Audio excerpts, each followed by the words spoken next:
नमस्कार प्रणाम, हम जेपी यादव रोआ लोग के बहुत बहुत स्वागत करता नहीं भोजपुरी कॉमेडी शो द जेपी यादव शो में। तो फेरू दहाड़ आ रहा बा, लोग मतलब चारों ओरी हाला कोइले बा कि बाप हो दादा हो दहाड़ आवता।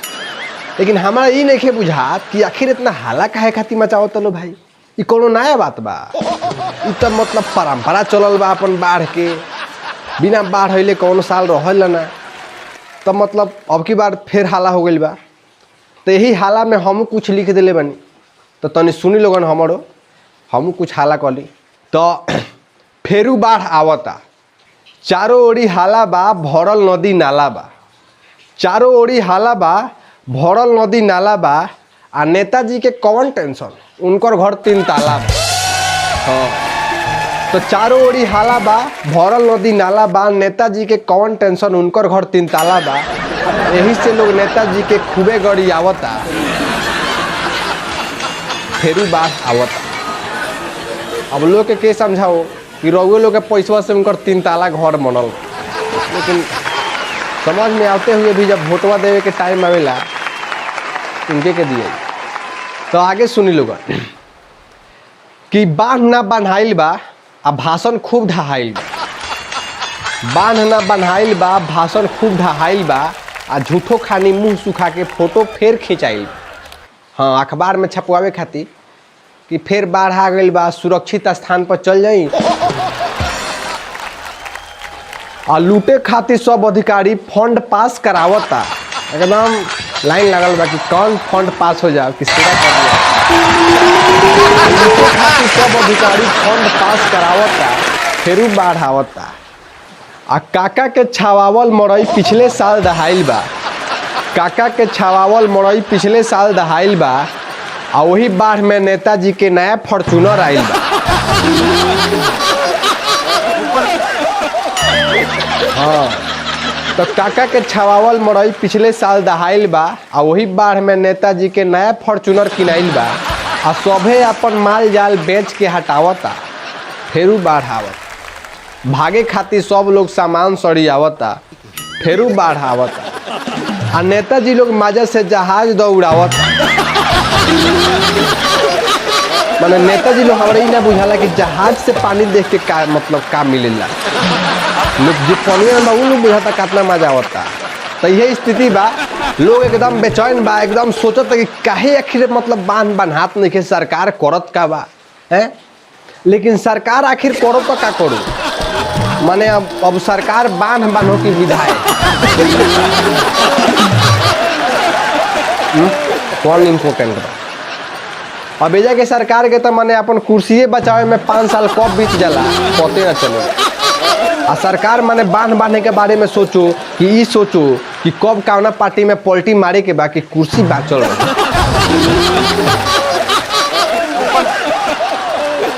तो माने ये सब लोग का समझे के चाहिए।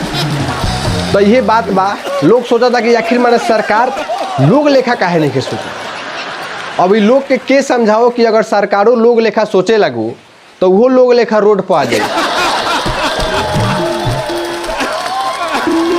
और ओकरा बाद वो जब लोग लेखा जाई पेट्रोल पंप पर पेट्रोल भरवावे, आ लोग लेखा अपना पैसा से जब पेट्रोल भरवाई तो ओकरा तो एसीए में गर्मी आ जाई। तो यही से सरकार के भितरिया नारा बा कि बांध टूटे तो टूटे लेकिन कुर्सी ना छूटे। हाँ, लेकिन ऐसा बात नहीं है कि मैंने सरकार के विकास करे के मन नहीं है, मन तो बहुत बा। लेकिन सरकार चाहता कि मैंने पहले अपन कुर्सी एकदम सुरक्षित कर लिया, काहे कि कुर्सी रही तब न कोनो काम होई है। अब कुर्सी ना रही तो मैंने विकास के हो। तो सरकार जब 100-150 साल में अपन कुर्सी एकदम सुरक्षित कर ली तो आराम से ऊपर बैठ के विकास करी। ऐसा बात नहीं है कि विकास ना होई, लेकिन ये बात लोग समझो तब न। ऐसे हम कहे नहीं कि सरकार के घरे देर बा अंधेर नहीं है, लेकिन लोग इस बात के समझत कहाँ बा, इतना दूर तक सोचे के क्षमता कहाँ बा कोई का लगे। अभी बात खाली हमारा समझला से थोड़े ना हुई, ये सब बात रहुए लोग का समझे के पड़ी। समझावा तो नहीं गाँव का लोग, लेकिन समझो तब न बात। हेलो, हाँ समझे जी, हाँ प्रणाम प्रणाम प्रणाम। वहाँ तो नहीं अब की तो एक गो परिया बचल दिया, अब भैंसिया तो गाभिने में बेच देनी। और उन्हें जगह व्यवस्था करे के टेंशन मत ले। हम सब व्यवस्था क के आवतनी। हाँ ठीक बा बहुत व्यवस्था करे के बा। ठीक बा। अरे मर्द कहाँ से तरह लगत हो? जात नहीं थी सन भागता नहीं सन ये दहाड़ आवता। बाढ़ आवता मर्द बिहारी हो के या बाढ़ से डराता रहो? बिहार में जन्म भइल बा आ तू डरेबा बाढ़ से, सुखाड़ से, बेरोजगारी से, भूखमरी से, तो तू जियबा कैसे? तो तोरा भूखमरी से डर नहीं खे? हमारा के तो उहे बिहारी बुझल ह, भूखमरी से, यही सब बेरोजगारी से डराए वाला। पिछले साल लॉकडाउन में कलकत्ता से बिना खैले पियले 15 दिन लगातार पैदल ही चल के घरे चले। तबे से हमार मेहरारू कहेले कि ए पिया मोरा जाहू जन कलकतिया उहाँ सवतिया बसे। लेकिन ओकरा के समझाओ कि हम खैला पियला बिना सुख के आठी भर रही।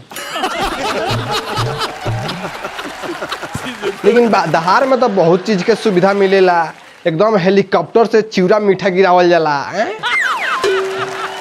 हाँ हेलीकॉप्टर से बिगत में रहे सब चिवड़ा मीठा कि भोला गइला ललाई लूटे खातिर तले फेंक देला सा देह पे एक पूरा चिवड़ा,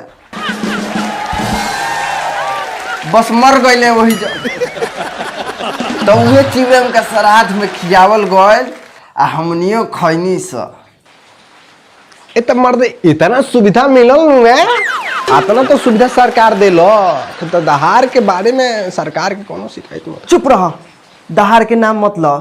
दहार में न रहे के ठीक, ना खाए के ठीक, ना पिए के ठीक, ना ओढ़े के ठीक।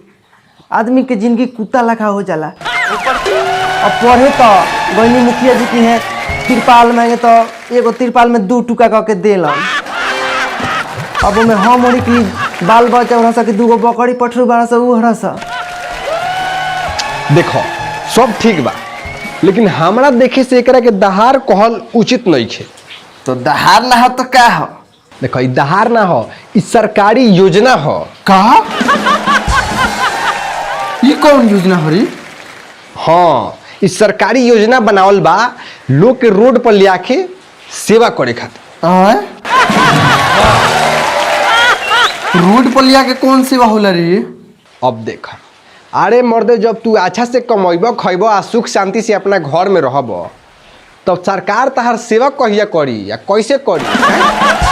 तो यही से इस सरकारी योजना बनावल बा कि लोग जब रोड पर जी तो ओकर आराम से सेवा कल जाए। सरकार के आदमी सब कोई मिल के तहार सेवा करी। यही से तो कितना जगह के अधिकारी देखेला सकी मतलब अपना क्षेत्र के बांध नइखे टूटत तो अपना मेहनत से परिश्रम करके बांध तोड़ देवेला सब। कितनी बांध टूटो कि लोग रोड पाओ कि हमने ओकर सेवा करी। सब जनता भगवान के रूप होला, तो सेवा करे के तो भाई चाहे कि ना। अब तू ही बताओ। हाँ पता बा कितना सेवा करे ला लो। हमनी के सेवा करत करत अपने लूट के लाल हो जाला लो, आ हमनी रोड पर सूख के आठी हो जाला। अरे ये तो सरकारी नियम हो कि सरकार के घर से अगर 100 रुपया पास हुई तो जनता का लगे 1 रुपया पहुंची, अब बाकी 99 रुपया सरकारी सिस्टम के लोग मिल बांट के खाई। सेवा के मतलब फल हो। तो ये तो एगो नियम हो, अब एकरा के तो कोई तूर नहीं के सकत, ये तो मजबूरी बा। तो ये बात बस तुम लोगन बात के समझो लोगन कुछ। अच्छा छोरा होने जाए दो, हम तो चलनी अपना समधिया वो जब पानी वानी ना चढ़ेला वही से तो अपना बड़का बेटा के बियाह कैले बानी टिका के एकदम उचास दे। अब जात नहीं वही जो आराम से रहे में 1 महीना, कौनो टेंशन के बात नहीं है। हाँ हेलो समधी जी। का रवो घर में पानी चढ़ गए? रोडो पर जगह नहीं थे हमरा यहाँ तो अपने पहला ही रोड बुक बा। हम तो रवि भरोसे रहनी हो, वो क्या हो जाता होई का चलन नहर पर वही जो तिरपाल टांग के सुतल जाए, मछली मार के खायल जाए। टेंशन ले कौन बात भाई, कौन नया बात बा। ई त अपन चलत परंपरा। फिर आई अगला साल फिर चला जाई। अब तो बुझाता नहर पे एगो मोरई अपन पर्सनल गिरा है और की बात वही जे रहली हर एक साल।